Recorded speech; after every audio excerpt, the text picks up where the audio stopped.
Graça e paz, abençoados! Mais uma vez o canal Luzes da Graça está aqui com vocês com um novo tema. O nosso novo tema é a mentira. Como antes mesmo de começar, como vocês sabem, o canal Luzes da Graça está junto a alguns canais, né? Por enquanto são 3, né?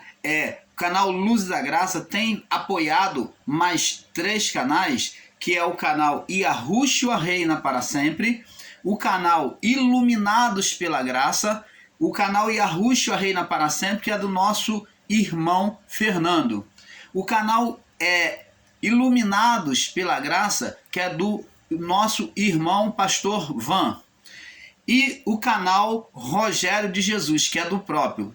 Então, esses 3 canais têm recebido o apoio do canal Luzes da Graça. Então, amados, eu peço a vocês que visite esses canais, porque eles trazem uma palavra de vida, de compreensão mais nítida e dentro daquilo que nós, o canal Luzes da Graça, aceitamos e acreditamos. É claro que existe em alguns desses canais algumas divergências em algum ponto, mas isso não fere a nossa comunhão e o ensino da palavra, que é o principal, que é o alvo, que é o alvo principal, que é a expressão de Deus, do amor de Deus, da graça de Deus. Então isso não anula, isso não interfere. Então, nós temos apoiado esses 3 canais. Canal Yahushua Reina para Sempre, do nosso irmão Fernando. Canal Iluminados pela Graça, do nosso amado Pastor Van. E o canal Rogério de Jesus, tá? Vamos então falar sobre um novo tema que é a mentira. A mentira. Vamos falar sobre esse tema. Então, a mentira, ela surgiu a partir do pecado do homem. Vamos ler aqui. Abençoados, vamos estar aqui mostrando a vocês os equívocos e as suas conjecturas. Todos nós temos ouvido e até um dia dito ou ditado, falado: a mentira tem pernas curtas, significando dizer que ela não vai muito longe, que um dia ela se cansa e aparece. Então todos nós dizemos, a mentira tem perna curta, significando dizer que a mentira não vai muito longe, que ela tem perna curta e uma hora ela se cansa e ela se mostra, ela aparece. Então, todos nós já falamos esse ditado, mentira tem perna curta. A palavra mentira, o que significa a palavra mentira? A palavra mentira significa falsa, palavra falsa, falsa ilusão da mente. Uma palavra falsa é uma mentira. Uma falsa ilusão, um falso pensamento da mente é uma mentira. Então, quando se forma um pensamento errado de alguém, ou de alguma coisa, de algum fato, que um pensamento que não é verdadeiro, que não aconteceu, que é apenas uma imaginação, isso é uma mentira na nossa mente. Então, é isso que nós temos que entender para entendermos a palavra. Então, a mentira é o falso pensamento, a falsa palavra, a falsa ilusão da mente que envolve e engana que envolve, engana e trapaceia, age com falsidade, né? Fraude, embuste, né? Cria fraude, cria embuste, armadilha, farsa, lorota, né? Você já ouviu falar que mentira, que lorota boa? Então, balela, tudo é sinônimos, palavras sinônimas a mentira, balelas e entre outra. Por exemplo, a palavra blasfemar, a palavra brefar, cometeu um brefe, né? é muito usado no jogo de carta ou em jogo de aposta, nos cassinos, né, em aposta, é chamado a palavra brefar, que é enganar, mentir. Mentir a si mesmo ou enganar aos outros. Então, todas essas palavras, como falsidade, fraude, embuste, farsa, lorota, balela, trapaça, engano, né? Ilusão da mente, né? O ilusionismo também é uma mentira, né? A mágica, que é o ilusionismo, é uma mentira. Deus condenou no passado, tá lá em Deuteronômio. Então, isso tudo são mentira, que é a ilusão da mente. O profissional que exerce a arte mágica, ele faz uma ilusão. Ele age com as mãos rápidas, ele tem as mãos rápidas e ele consegue driblar a mente das pessoas, tornando aquela visão uma visão real para as pessoas. Mas aquele acontecimento não é real, mas é uma ilusão de ótica na mente, pelo que a pessoa olha. A pequena fração de distração, a não observação na mente da pessoa, ela não vai perceber o engano. E isso foi o que aconteceu. Então, Adão e a sua mulher criaram para si uma mentira, uma falsidade. Então, a mentira, a falsidade é chamado de falácias, que é falsidade, que é chamado de falácias, que é falácias, que é falsas palavras ou falsas pensamentos. Então, a mentira e a falsidade, que é a falácias, de onde eles usaram a verdade de Deus diante dos seus pensamentos, justificando a si mesmo. Vamos ver aqui no livro de Gênesis. Vamos ler e compreender a palavra. Vamos ver aqui aonde primeiro Deus dá a ordem para eles. Vamos ler aqui. No Gênesis capítulo 2, no verso 15 até o 19. Diz assim: E tomou o Senhor Deus o homem, depois de haver criado ele, homem e mulher, e pôs no jardim do Éden para lavrar e guardar. Então o homem era o cuidador do Éden, ele cuidava da terra. Até porque o termo querubim significa guardador, aquele que guarda, né? Aquele que guarda. Então, ordenou o Senhor Deus ao homem, dizendo: olha a ordem que Deus deu ao homem quando formou ele e a mulher, todas as coisas, atribuiu a ele aquela autoridade e o poder sobre a criação. E Deus falou assim, e o Senhor Deus ordenou ao homem dizendo: olha, de todas as árvores do jardim vocês comerão livremente. Deus não fez proibição nenhuma. Deus não fez proibição nenhuma. A quê? A que Deus não fez proibição nenhuma? De comer de todas as árvores do jardim. Todas as árvores que Deus fez frutífera, as árvores que ele formou frutífera, o homem poderia comer de todas, sem menor proibição. Mas Deus deixou uma condição. Aí ele falou: mas da árvore do conhecimento do bem e do mal, essa árvore estava no meio do jardim. Diferente do que muitos irmãos aí entendem, dizer que no meio do jardim só existia uma árvore, que era a árvore da vida. Não. No meio do jardim, aquele jardim que Deus plantou ali, no Éden físico, ele plantou o Éden espiritual. Ele plantou ali, ele abriu ali um portal, acesso a ele, aos céus. Inclusive, você não pode negar esse fato, porque Jacó, em Betel, lá no monte, ele chamou o lugar de Betel, foi chamado de Betel, cidade de Deus. Então, ele viu ali os anjos subirem e descer em Betel. Então, ele falou: Deus está neste lugar. Este lugar é um lugar de manifestação de Deus. Então, chamou aquele lugar de Betel.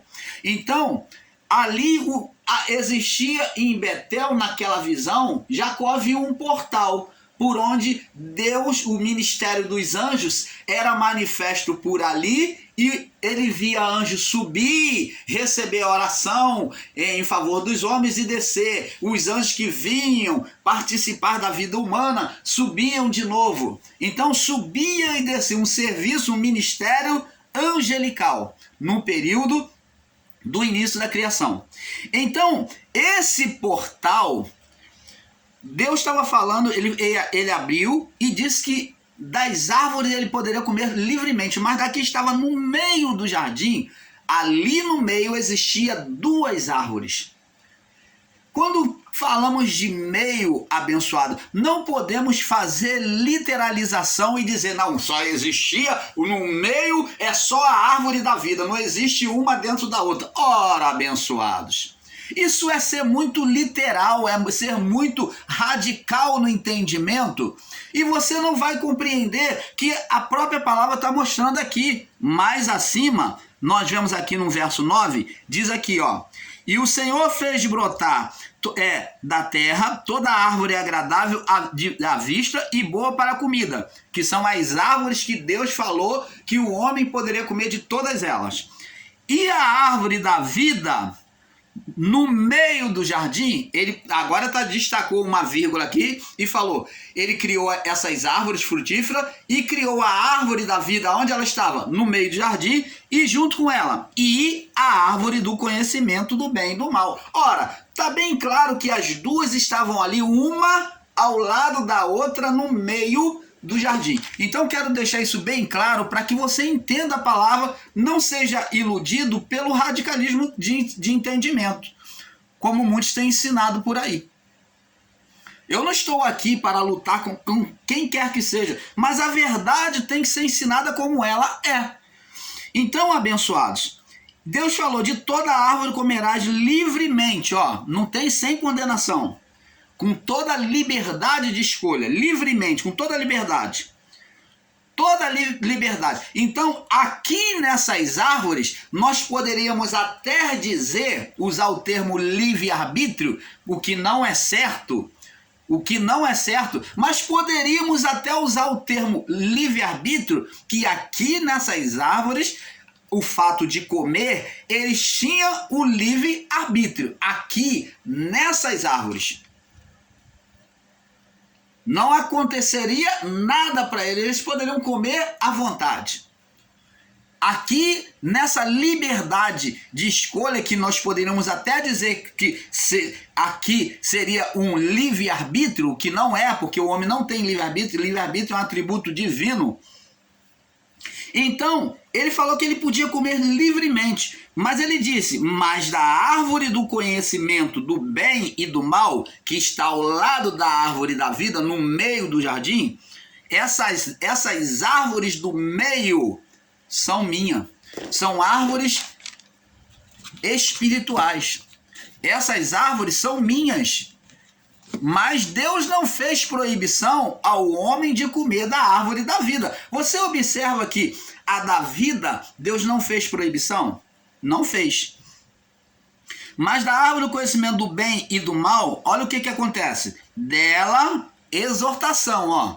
Dela não comerás. Deus está falando, ó, não coma da árvore do conhecimento do bem e do mal, porque no dia que dela comer, certamente morrerás. Ora, a pergunta é, se Deus sabia do risco que o homem estaria correndo, por que? Essa é a pergunta que muitos de nós fazemos a nós mesmos e até ao próximo. Por que então Deus plantou aquela árvore ali, já que ele não poderia comer?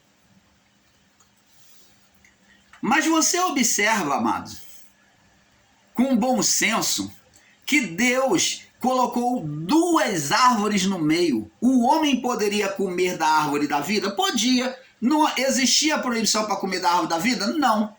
Deus não citou proibição para comer da árvore da vida. Mas ele fez proibição, quer dizer, ele determinou um perigo, ele não puniu o homem para não comer, não. Ele determinou, disse para o homem que havia um perigo em comer da árvore do conhecimento do bem e do mal. Por que que havia um perigo? Porque o homem não estava preparado, pronto ainda para comer do conhecimento do bem e do mal, ou do conhecimento de Deus. O homem não estava pronto ainda para receber do conhecimento de Deus. Ora, logo, se esse conhecimento entrasse antes dele estar preparado, iria criar um dano para o homem, não seria bom para o homem. 2 pontos agora que vamos ressaltar. Primeiro, o homem e a mulher vêm a tocar na árvore que Deus falou para não tocar. Segundo, o homem vem comer. Olha só. Segundo, o homem vem comer. Então, o homem errou 2 vezes. Aliás, errou 3, porque quando nasceu o mau pensamento de Deus, nós vamos ver aqui agora. Então, Deus falou, porque no dia que dela comer, certamente morrerás. Então, agora vamos pular para o capítulo 3. Agora vamos ver aqui, ó. Ora, a serpente, que era mais astuta que todos os animais do campo que o Senhor Deus tinha feito, esta disse à mulher, é assim que Deus disse, não comerás de toda a árvore do jardim? A representação da serpente demonstra a malignidade da mente humana. Por isso que a serpente era o animal mais astuto. A sabedoria que o homem tinha, como era diferente da sabedoria dos animais. A astúcia do homem, só o homem tinha astúcia. O homem era mais sábio, o homem tinha astúcia, né, de decidir o que ele quer ou não. Ele tinha sabedoria para entender as coisas. Então ele tinha uma sabedoria divina. Ele tinha uma sabedoria divina. Por isso que foi dito como a serpente, por quê? A serpente aqui já está sendo dita no estado de condenação do homem maligno, sendo maligno. Ela era mais astuta que todos os animais do campo que o Senhor Deus tinha feito, e disse à mulher, é assim que Deus disse, não comereis de toda a árvore do jardim? Olha bem, o homem e a mulher estavam cientes da ordem que Deus deu, mas a vontade da mulher, o pensamento da mulher, porque observa bem que o homem e a mulher tinham liberdade de escolher e tomar decisão daquilo que eles queriam. Deus nunca proibiu, por isso ele plantou lá a árvore da vida e a árvore do conhecimento. A árvore da vida e a árvore do conhecimento. Então, o homem tinha poder de decidir? Tinha. Deus deu ao homem, mostrando, olha, você está aqui, ó, árvore da vida e árvore do conhecimento. Se você comer da árvore da vida, você vai viver eternamente. Se você comer da árvore do conhecimento, você vai viver pela vida da carne. Você vai deixar a vida espiritual. E o homem foi formado com uma dualidade de corpo físico e corpo espiritual. Essa dualidade existia no homem. Então, ali também, no meio do jardim, Deus mostra essa dualidade. Árvore da vida, espírito, vida espiritual eterna. Árvore do conhecimento do bem e do mal, vida física. O homem estaria vivendo sobre a vida física. Você está entendendo, amado? Então, agora Deus, na sua liberdade que ele deu ao homem de escolha, no seu grande amor, Deus não impõe, Deus não leva ninguém pelo cabresto. Deus, já desde o início da criação, ele tem escrito para nós, para mostrar que ele nunca levou as pessoas sobre tirania, ele nunca formou o homem sobre tirania, mas ele levou em amor, dando liberdade. Você é livre, Paulo, para escolher, você é livre para fazer o que você quer. Esse corpo, Paulo, esse corpo, irmão Paulo, é o santuário seu, é aonde dentro eu vou residir, mas você toma a decisão. Esse corpo, esse véu, quem cuida é você toma a decisão, você que vai determinar o tempo de vida desse corpo, com o cuidado, guardando ele do perigo, guardando da glutonaria, para não trazer danos físicos para o seu corpo. Então, tudo isto é responsabilidade do homem. Adão e a sua mulher, eles escolheram, eles vêm escolher. Nós vamos ver aqui que agora a mente da mulher, que é dita como a serpente, a mente agora, cogitando o mal, cogitando o quê? Desobedecer a Deus, ela busca uma maneira de vencer a vontade de Deus. É a vontade da carne, a alma desejando a carne, então agora ela vem buscar desobedecer. Então aqui é a serpente, na mente do homem, aonde a alma, o desejo da alma prevalece. Ora, a serpente mais astuta que todos os animais do campo que o Senhor Deus tinha feito, disse à mulher: é assim que Deus disse, não comereis de toda a árvore do jardim? Foi assim que Deus falou, amados? A mulher e o homem sabiam da ordem de Deus, mas foi assim que Deus falou, com literalismo, que não podia comer de todas as árvores, que estava proibido de comer de todas as árvores? Você está vendo aí? Pegou a palavra, a ordenação de Deus, e veio fazer um literalismo, radicalizando a ordem de Deus. Esses são os sofismas. Pegou a palavra e fez um literalismo, um radicalismo sobre a ordem dada por Deus. É assim que a serpente falou, é assim que Deus disse, não comereis de todas as árvores do jardim. Não foi assim? Olha a mente dela sendo maligna. Agora, a natureza interior, o espírito que deu vida àquele corpo da mulher, o espírito que dá vida àquele corpo à mulher, aqui a essência de Deus.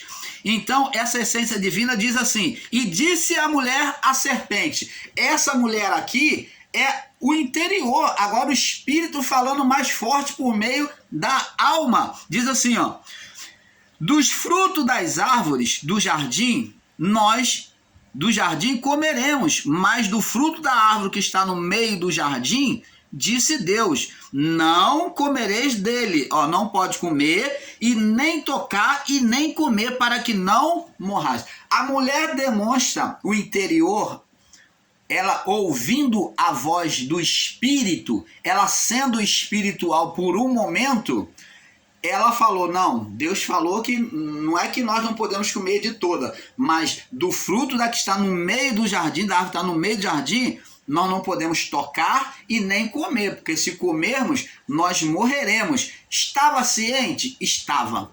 Então, agora, está havendo uma luta aqui, você está vendo que a vontade do espírito com a vontade da carne, como Paulo diz, porque a carne milita, luta contra o espírito, e o espírito contra a carne. A nossa natureza carne, agora pela alma, pela mente, ela é por si mesmo maligna, mas dentro da alma reside o espírito, que muitas das vezes estimula a alma a se arrepender, a ouvir a Deus.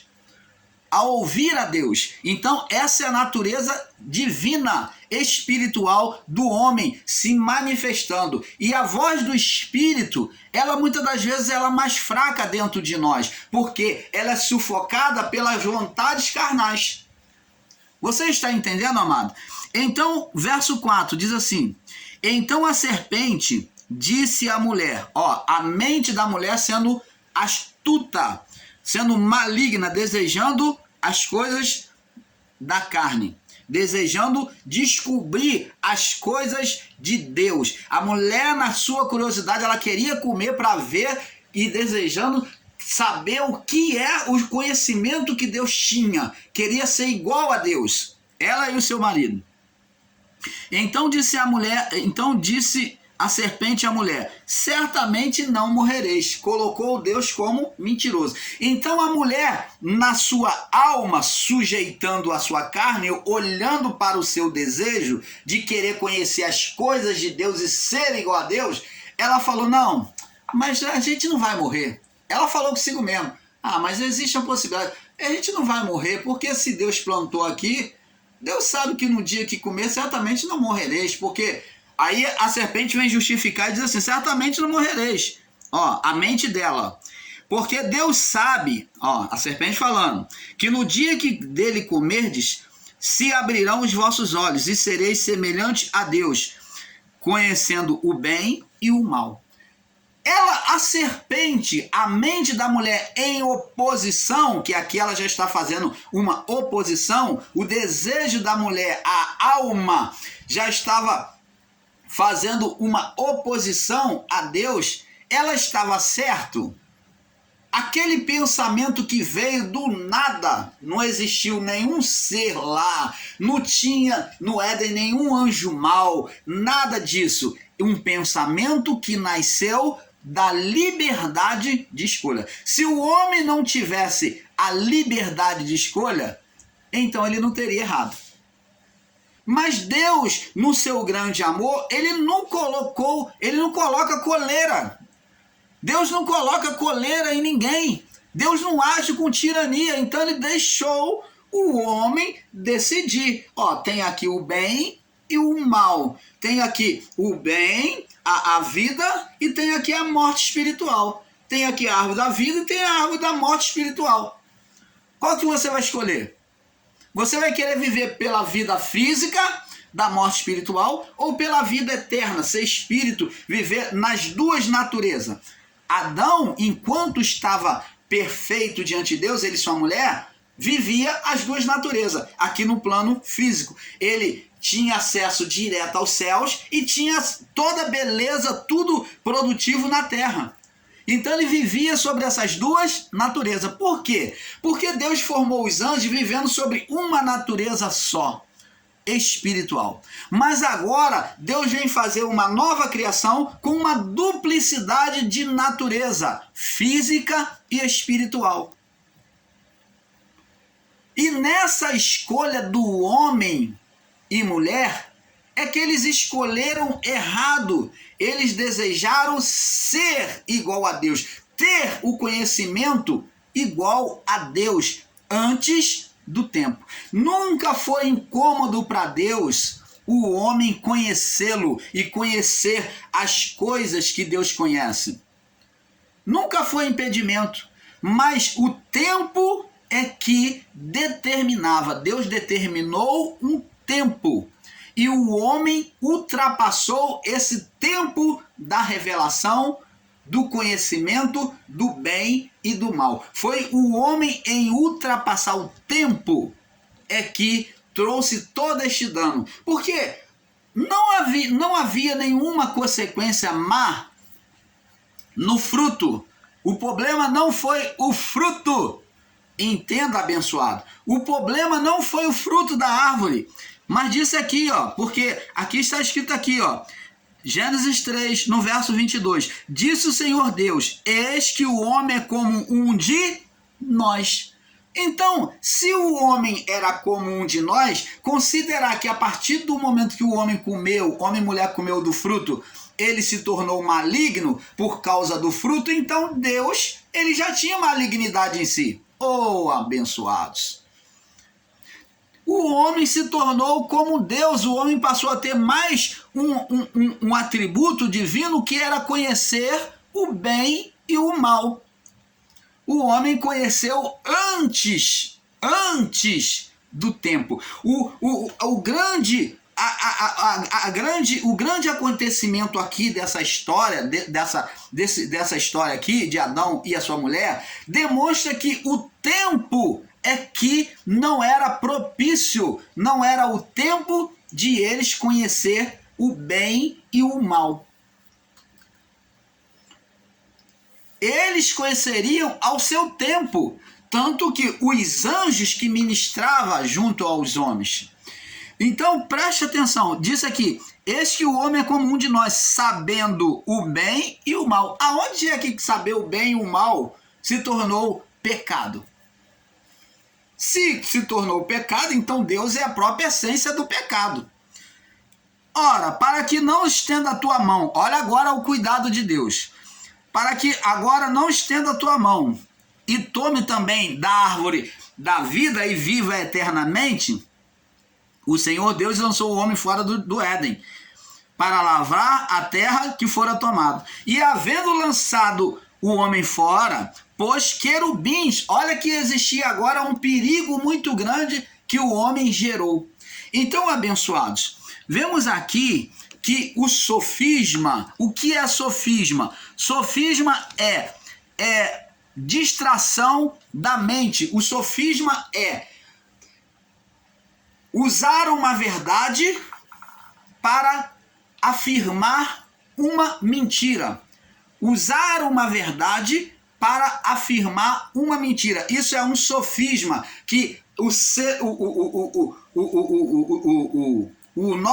nossos irmãos, muitos deles, usam palavras de verdades, usam até trechos, às vezes, de verdade dentro da palavra, mas que estão no meio dos seus ensinos, eles fazem uma distração com a sua mente, né? Eles agem com uma falácia e então eles fazem um sofisma. O sofisma está ligado à falácia, que é uma fala maliciosa, uma fala de falsidade. Então, é justamente isso, o sofisma. Ele parece verdade, a pessoa começa a ensinar e parece verdade, mas lá embutido ele faz com que essa verdade, agora ele vem implantar por meio dessa verdade, ele vem ressaltar uma mentira, dar brilho a uma mentira.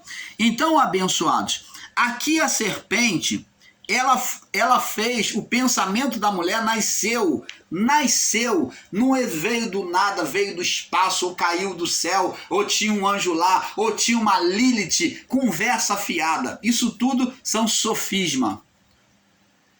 Não tinha nada, nasceu da decisão do homem, o mau pensamento.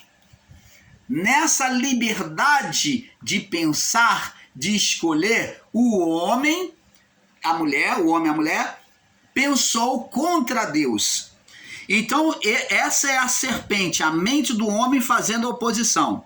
A serpente disse à mulher, certamente não morrereis, verso 4.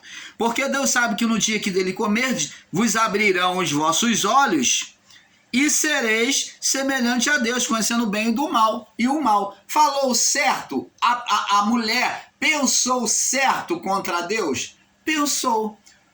Ela morreu? Não. Mas ela não sabia que Deus estava falando de morte espiritual. A mulher